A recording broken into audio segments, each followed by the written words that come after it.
and welcome to Coolmore Island. Well, I'm here in the Legacy Museum, and it's not every day you get to be in the presence of greatness, but here we are alongside the late great Sadler's Wells, the most influential thoroughbred sire of the modern era. And I'm alongside Tom Magna as well, because unfortunately, Tom, due to the restrictions, there's no stallion parade for Coolmore, Australia this year, but I'm lucky enough to be here. You're going to show me around, we're going to learn a little bit more about the history and hopefully show breeders a little bit about the behind the scenes here at Coolmore. Yeah, Gina, thanks very much for coming here today. Obviously, a shame that we can't have everybody at the farm in the Hunter Valley. As always, we like to try and think outside the box, and we've got a very exciting story to tell. You know, as well as discussing the stallions, it's good that we can give people a bit of a backstory to Coolmore, to how it started. The big thing for me though is I'd like to thank everybody who has supported us in the Hunter Valley, Coolmore, but also around the world, just for the support that we've got in the game that we're in of making champion sires. There's no way that we could do this without the support of our clients. And you know, where we've got the roster that we have, to bring down the likes of Justify, American Pharoah, Wootton, Bassett, you need the support. And you know, the last couple of years, we really have had the support of the best mares in Australia and New Zealand. Just on behalf of the Magna family, we're extremely grateful to everybody for that. And it's a very fitting place to start here alongside this incredible piece of art, Sadler's Wells. Just tell us a little bit about this and how special he has been for your family, Tom. Coolmore is really all about the stallions, and Sadler's Wells was unbelievable stallion. You know, he was very special to us, and it's just great that we can have him here at Coolmore. Our family have been in the thoroughbred industry since the 1850s. Obviously, a lot's happened since then. We go back through the times of cottage, even further back to when my great-great-great-grandfather stood a stallion called Edlington back down in Fermoy. And I love the way they've specified that £3 a service is a very reasonable fee. I'd imagine most breeders would agree with that. In the old days, the stallion used to walk out to the mare. Since we've been doing this a long time, our family stood the likes of Cottage, who became the sire of Cottage Rake. And Cottage Rake obviously won 3 Gold Cups from my grandfather, and you know, that's really where the O'Briens and the Magners met. Mum was, you know, the daughter of Vincent O'Brien, and I guess, you know, a lot of things started to change then. Dad met Vincent, and in 1970s, the three-way was formed between Vincent O'Brien, Robert Sangster and Dad. Pops had set up Ballydoyle, and in those days, the best horses were going to America. Dad went to Robert and Vincent and said, look, you're having all these winners of the Epsom Derby and such, and I think that, you know, we can really set something up in Ireland where we can, you know, stand these stallions here and we can attract the business to Ireland. And I guess that's where it became a big thing. You know, Vincent and Robert, and then on to Dad and the setting up of Coolmore.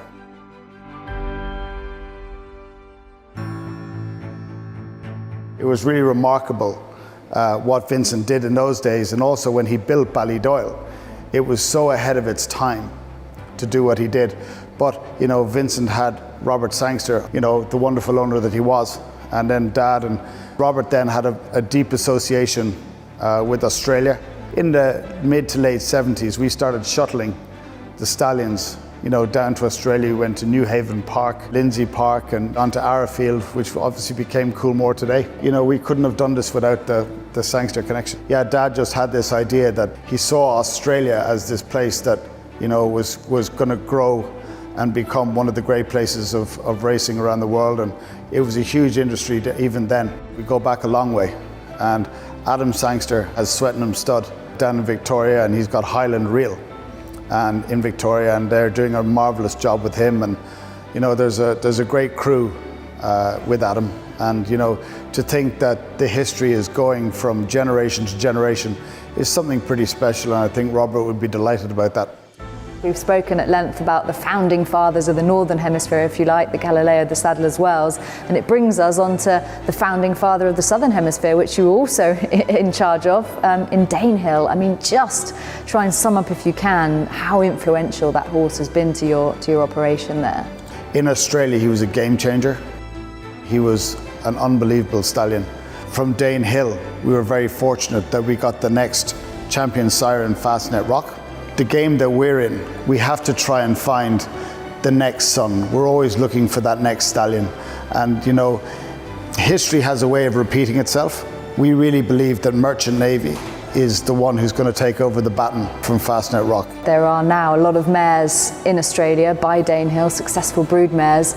Danehill blood in Australia, it's the backbone to the industry. We have to try and find the stallions to suit that mare band. We are both pleased and proud to present to you an array of stallions that we believe is unmatched in Australia. A horse for every broodmare at a price for every pocket. Wootton Bassett, that rare and precious commodity, the stallion who, like written tycoon, not a single doubt, and I am invincible, starts at a low fee and rises to the top. Himself an unbeaten, Group 1 winning champion 2-year-old. He kicked off his stud career at a bargain basement fee of €6,000. From only 23 foals, he sired triple Group 1 winning European champion El Manzor. From his second crop came dual Group 1 winner Orderia, who won the Breeders' Cup filly and mare turf. The third crop boasts 10 stakes winners, including Wooded, winner of the Group 1 Prix de la Baie over 1,000 metres against his elders. And his fourth crop, current 3-year-olds, already includes Group 1 winner In Carville and Group 2 winner Chindit. No wonder Wootton Bassett now commands a Northern Hemisphere fee of €100,000. Will he work in Australia? Well, his sire Ifraj has, with Group 1 winners like Turn Me Loose, Ginger Nuts, Jon Snow and Windspell.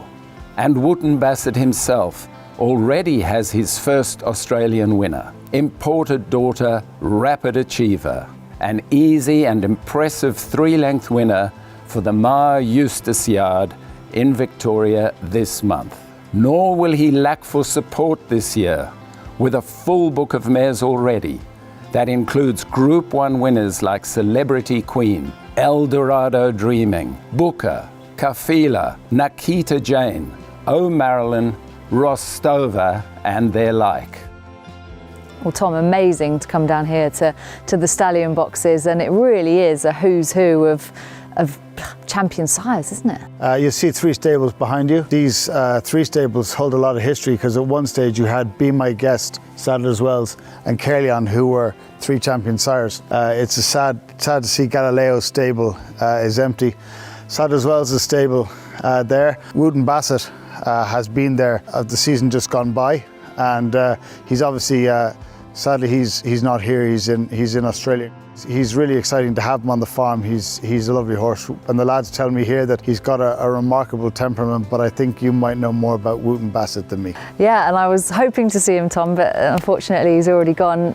As you know, my parents bred him, and it was amazing when he was on the farm as a youngster, and even when I first saw him at stud in France. He's just such a chilled out horse. He's got an amazing temperament, amazing mind. Temperament's a big thing, and it's half the battle. If you have a stallion that has a good mind and a good temperament, you know, they pass these things on. And obviously, Tom, the added bonus, he's a complete outcross to Galileo and Danehill. I'm very lucky. That's why up here, the best Galileo blood will go to him. The Southern Hemisphere, all that Danehill blood, he's free of Danehill, he's free of Galileo. So all those good Danehill line mares can go to him. And yeah, it's very exciting. Well, Mick, you'll have got to know a little bit more about Wootton Bassett in the covering season he spent here. Tell us a little bit about how he was received and what he's like as a make and model as well. Well, look, he created a sort of media shockwave, I suppose, last year when we announced that we'd purchased him. And you know, when you go and do that, you need everything to sort of follow in behind that to create the momentum for him. And thankfully that happened. He was very popular this year. He covered a big book of mares at a much increased fee.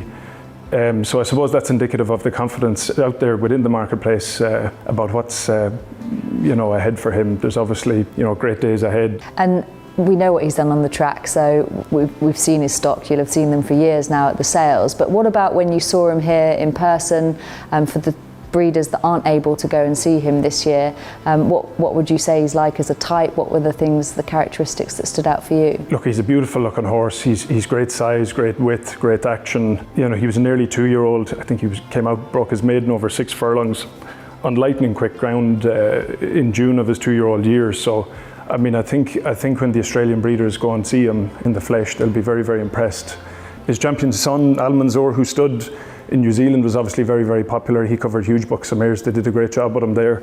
And then his first crop of yearlings obviously sold very, very well in Karaka. And, you know, I think it's worth noting that most of those yearlings were actually purchased by Australian-based trainers. King's Legacy, aptly named, the only dual Group 1 winning 2-year-old by leading sire of sires, Redute's Choice.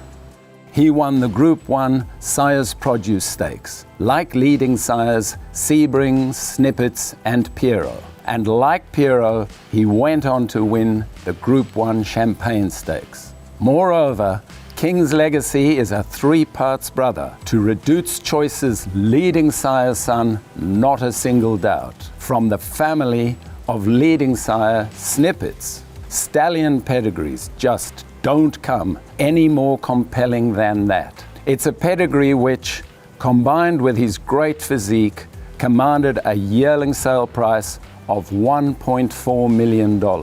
12 sons of Redute's Choice have already sired Group 1 winners, including Snitzel and Not a Single Doubt. King's Legacy's 3-parts brother, Not a Single Doubt, has already sired a Golden Slipper winner in Farnan, an Everest winner in Classique Legend, and a Blue Diamond winner in Extreme Choice. And Extreme Choice himself has sired a Golden Slipper winner, Stay Inside, en route to champion first crop sire honours. Note that King's Legacy is bred on the self-same Redute's Choice Hassanay cross as Extreme Choice. Talk of a designer pedigree with the looks and performance to match.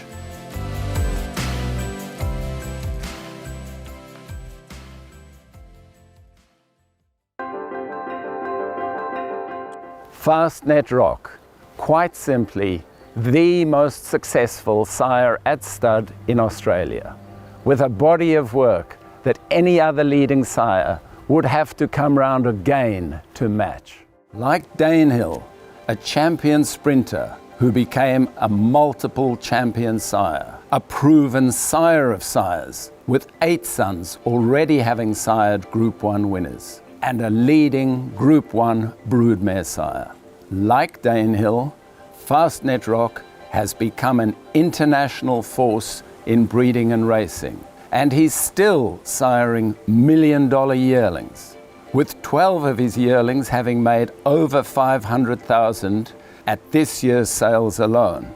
He's still siring top-class 2-year-olds, like last season's Group 2 Skyline winner, O President, the $1 million Golden Gift winner, Sneaky 5, the $500,000 Inglis Nursery winner, Acrobat. All contenders, along with son Hilal, for major honours this 3-year-old season. He's still siring Group 1 classic 3-year-olds, like VRC Oaks winner Personal and New Zealand Derby winner Rocket Spade, and elite older horses like 9-time Group 1 winning Wonder Mare Avantage.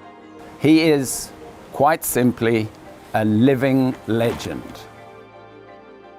Well, Fastnet Rock is a sire that we've had great success with at Coolmore over the last decade. We've got to include Miss Rock as well in there, because she was the perfect horse. She sold well at sale. She raced well, won 1.4 million, and then we sold her as a broodmare for 2. So to me, she was the perfect product, and of course Personal, he looks like doing the same now. Well, he's very good in the sale ring, of course. He does throw a good type. Both those mares personify a misjudgment. They were both quality horses, very good types, so you'd expect that we would get a good product out of them. However, we got a superior product, and Fastnet Rock was obviously the catalyst for that. They sold well at sale. There was a lot of interest. There was a lot of underbidders. I've always found his progeny sell well. The market wants them. They race well. We'll enjoy some success.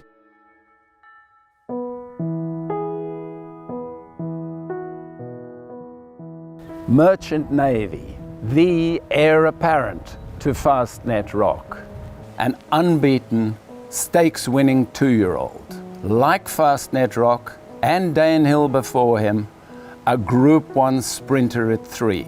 Indeed, a dual Group 1 sprinter at 3, adding the Diamond Jubilee at Royal Ascot to his thrilling Coolmore Stud Stakes victory at Flemington. Merchant Navy on the near side of City Light. They race up towards the line. Merchant Navy, City Light. He won 2 of the world's premier sire-making sprints, so he has the performance. Other winners of those races include Danehill, Encosta de Lago, Northern Meteor and Zoostar, Choisir and Star Spangled Banner. He's by Sire of Sires, Fastnet Rock, and bred on the same Danehill Snippets cross as leading sires Snitzel and Hinchinbrook. Merchant Navy embodies every ingredient in any recipe for sire success.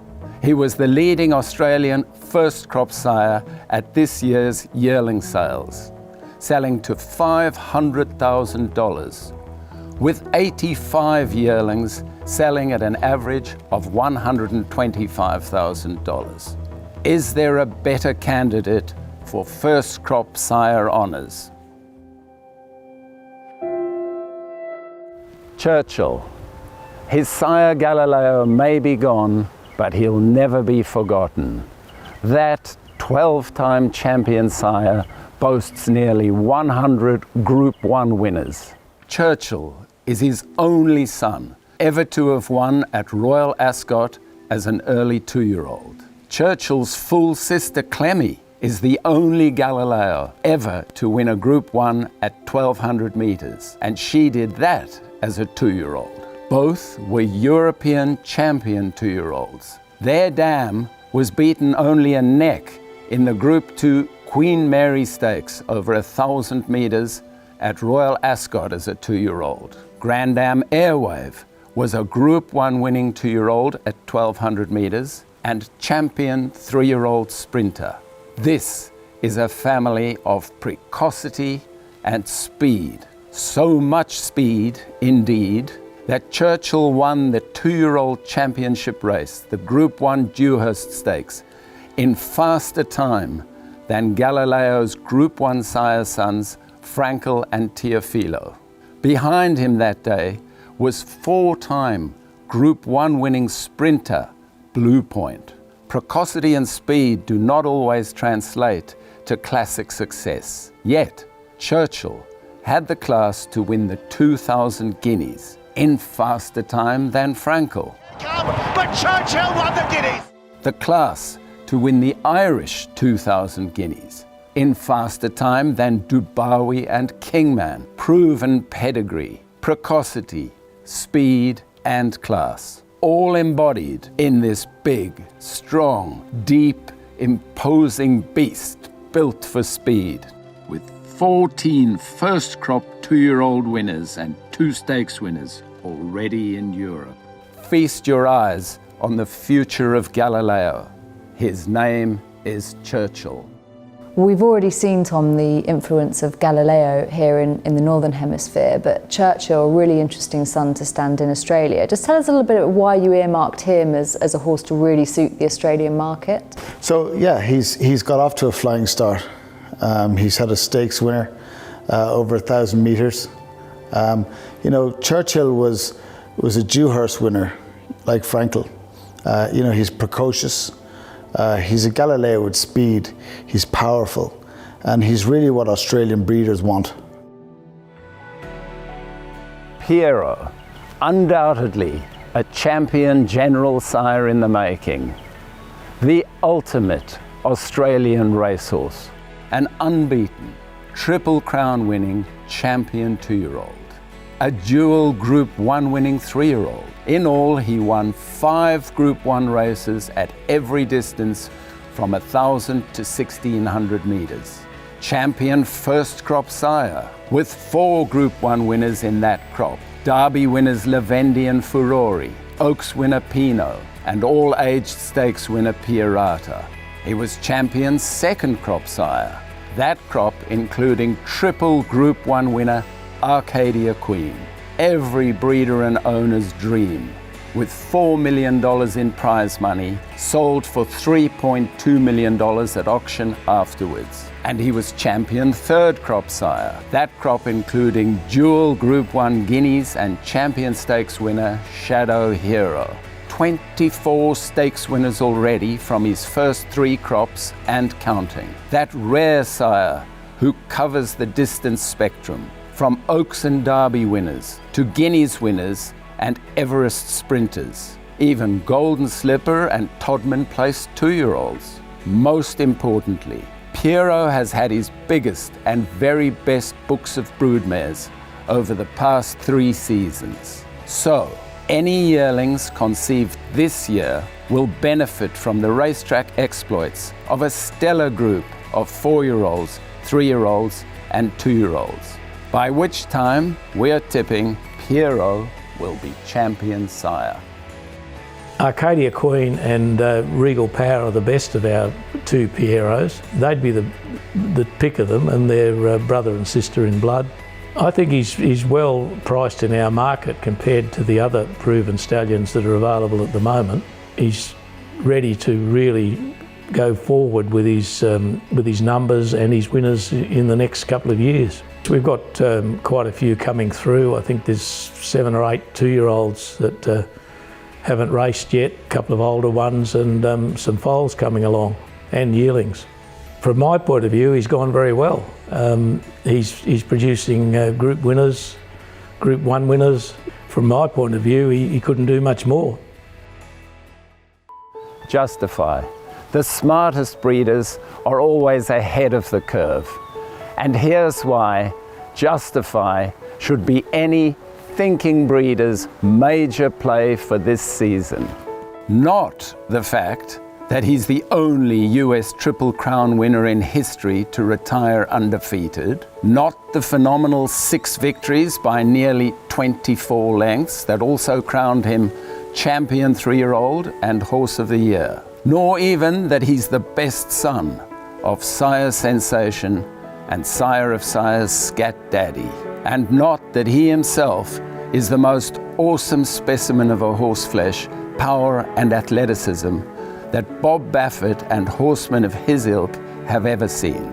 No, mighty credentials though those may be, the most compelling reason to breed to Justify this season is the quality, the power, the athleticism of his stock. His Northern Hemisphere yearlings kicked off in July with a 2.4 million Australian dollar colt at the JRHA sale in Japan, followed by a 1.1 million Australian dollar colt sold at Saratoga in August. No wonder fireworks are expected at Keeneland's upcoming September sale.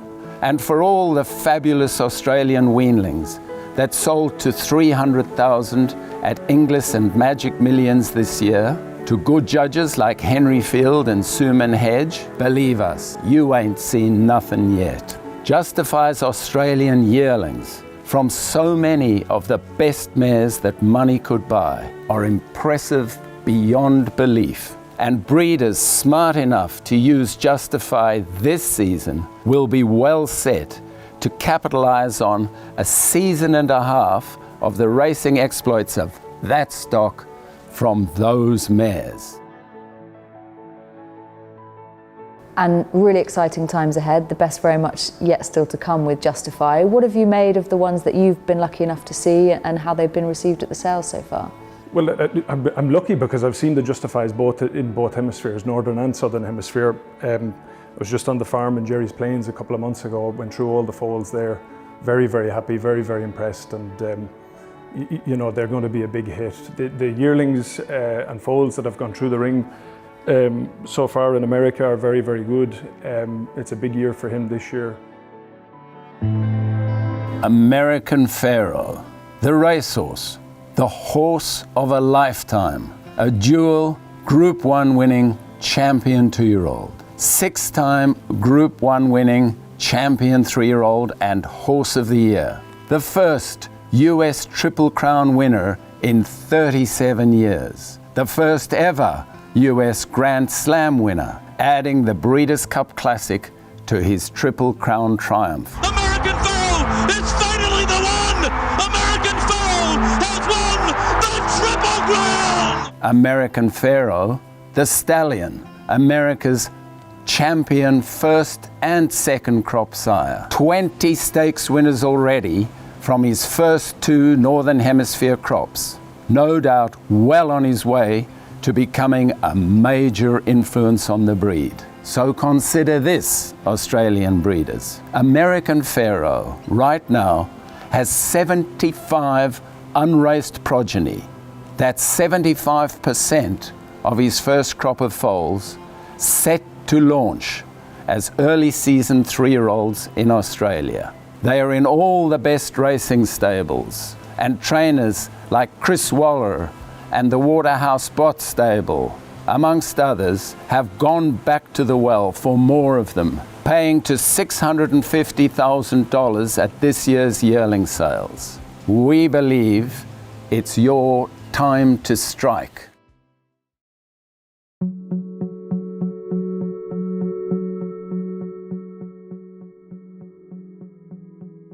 Calyx, one of the fastest 2-year-olds ever from the Invincible Spirit sire line. An unbeaten 2-year-old, he won on debut at Newmarket by 5 lengths before winning the Group 2 Coventry Stakes at Royal Ascot. Sergei Prokofiev coming home strongly, but Calyx won it.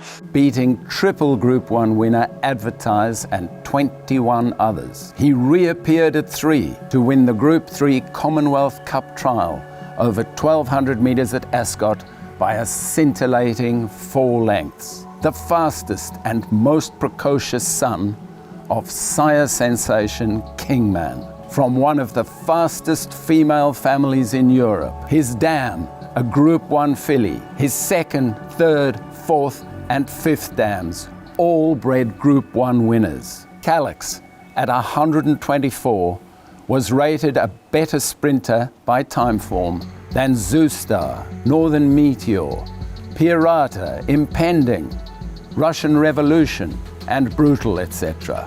He himself is built for speed, and his first foals look fast and athletic. Could this be the next I Am Invincible, or not a single doubt? We think so. Yes, yes, yes. Yes, he was a record-breaking 2-year-old who won the Todman Stakes in race record time. Faster than Pierro, than Exceed and Excel or Written Tycoon, than Luskin's Star. Yes, he was a record-breaking 3-year-old who won the Everest in Randwick course record time. Yes, yes, yes! Wins the Everest! Beating Group 1 sprinters like Santa Ana Lane, Trekking, Nature Strip and Pirata, Classique Legend, Redzel, Sunlight and In Her Time. And yes, at 125, he's one of Timeform's highest rated sprinters from the Encosta de Lago sire line, rated a full 3 pounds higher than Zoustar and Northern Meteor. Blake Shin and Glenn Boss both rate Yes, Yes, Yes as one of the fastest horses they've ever ridden. Chris Waller rates him as one of the best horses he's ever trained, a record-breaking champion sprinter from the family of leading female sprinter, the dual Group 1 winner and fellow Everest contender In Her Time. Is he something special? Yes, yes, yes, he most certainly is.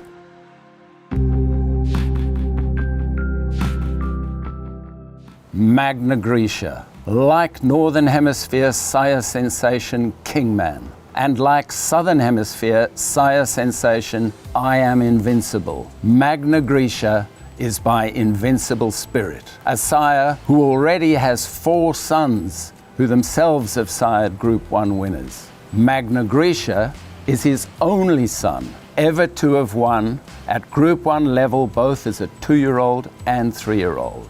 He won the Racing Post Trophy at 2 from subsequent Group 1 milers Phoenix of Spain and Circus Maximus. and he won the 2,000 guineas at 3 by nearly 3 lengths. 10th 2,000 guineas for Aidan O'Brien, Donnacha O'Brien on Magna Grecia. Beating 3 subsequent Group 1 winners in faster time than Frankel. His dam, by Galileo, dam sire of Stallion's Night of Thunder and the Autumn Sun, his half-brother, St. Mark's Basilica, was last year's European champion 2-year-old. This year's Group 1 French 2,000 guineas, French Derby and Eclipse Stakes winner. Here's what Timeform, who rated him 124, had to say about Magna Grecia. A taking sort physically, robust and well-made, a bruiser of a colt. Just wait till you see his first foals.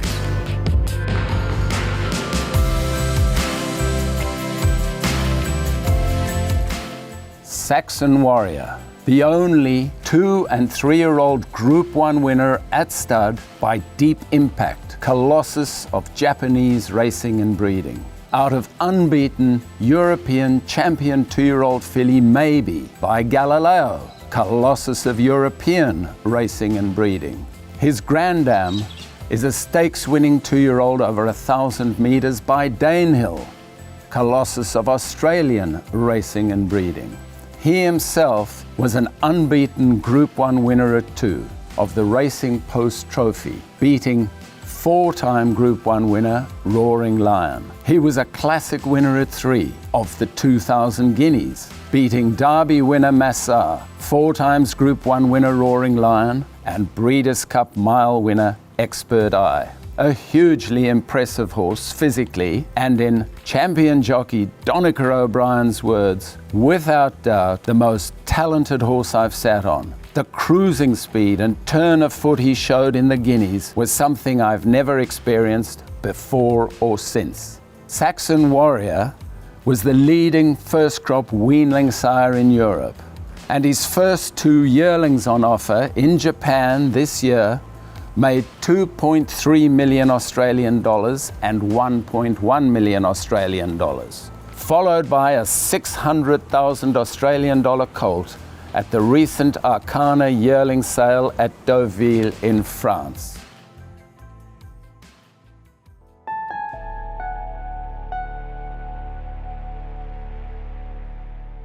Vancouver, every owner's dream. Like Pierro, the unbeaten Golden Slipper winning champion 2-year-old.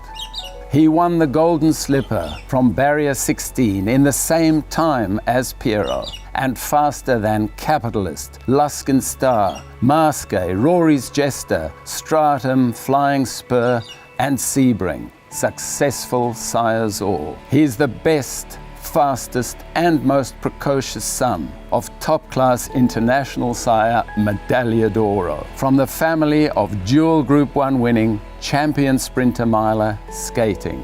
Vancouver is the sire of Caulfield Cup entry, the Group 2 winner Yaletown, also of Vangelic Golden Eagle entry, and Cape Breton, who holds entries for the Golden Rose and Caulfield Guineas at the Spring Carnival in Melbourne. Recent Sandown winner My Numero Uno, also a Caulfield Guineas entry, and Night Raid and Overpass. The best is yet to come, perhaps as soon as this year's November Spring Carnival at Flemington.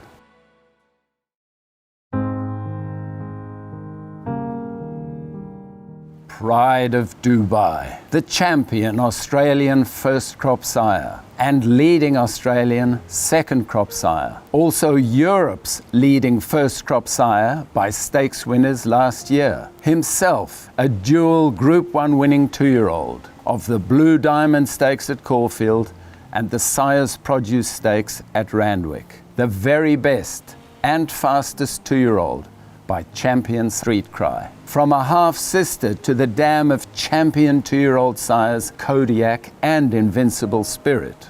Pride of Dubai is the sire of Safe, Group 3 Schwepper Vessens winner at 2, and a Group 1 Golden Rose contender at 3 this season. He's the sire of Bella Nipotina, Group 3 Quizette Stakes winner at 3, and impressive recent winner at Caulfield, with her best yet to come. He's the sire of Caulfield Cup entries Achiever and Splendiferous, and of Dubai Honour, scintillating recent Group 2 winner at Deauville for William Haggis, with massive books covered the past 2 years. Over 200 last season, Pride of Dubai looks a great punt this season at a great value fee.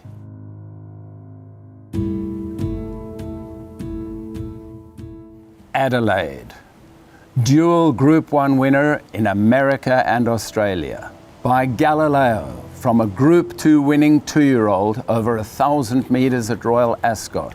He won Australia's Weight for Age Championship, the Group 1 Cox Plate, beating 10 Group 1 winners in a time bettered only by Winks this century.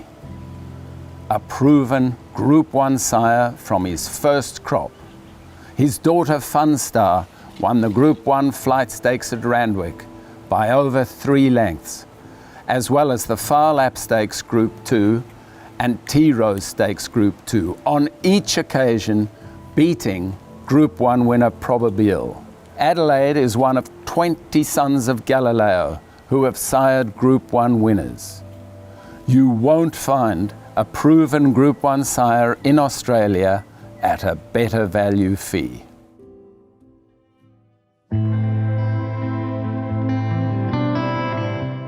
So You Think, the horse that Bart built. A world-class racehorse with 10 Group 1 wins, 5 in each hemisphere, including Australia's Weight for Age Championship, the Cox Plate, twice, and the Group 1 Prince of Wales Stakes at Royal Ascot. Now, a world-class sire of a Derby winner in Quick Thinker and an Oaks winner in Soppressor, of Group 1 Guineas winners like Inference, D'Argento and La Bella Diosa, of a Group 1 George Ryder Stakes winner, Think It Over, Group 1 Surround Stakes winner, Nikita Jane, and classy Group 2 winners like Fasika, Nimali, Peltzer, Poland and Good Idea. Sire also of a Melbourne Cup contender this year in Realm of Flowers. His yearlings this year sold to $800,000, $900,000 and $1 million, with 26 of them sold at $200,000 and up, off a then $40,000 service fee. So You Think, a sire whose time has well and truly come.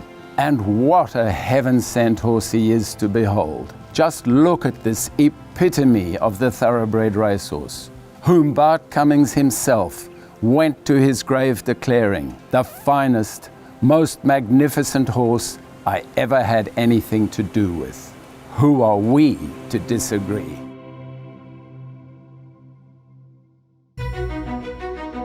Obviously it's an awful shame that we can't have the Stallion Parade this year, but hopefully people will get back on the farm soon enough. Yeah, it's a shame we can't do it this year, but I think the story that we've got to tell, it's a very exciting one. You know, obviously with Wootton, Bassett coming down and King's Legacy getting a start, you know, Justify's first yearlings going to the sales, and, you know, So You Think is going very well, and Pierro's obviously coming through, and the chat is great about the merchants. I think that, you know, things are very exciting at the farm right now, and it's a shame that people can't get to the farm for an open day this year. But listen, it'll make next year's open day even more special again, and we look forward to welcoming everybody back to the farm. But I guess from me and from my family is just to thank everybody for the support that they've shown. We're in the game of making champion sires, and we can't make champion sires without the support of all the thoroughbred studs and all the owners and the breeders, and you know, we're so fortunate with the clientele that we have.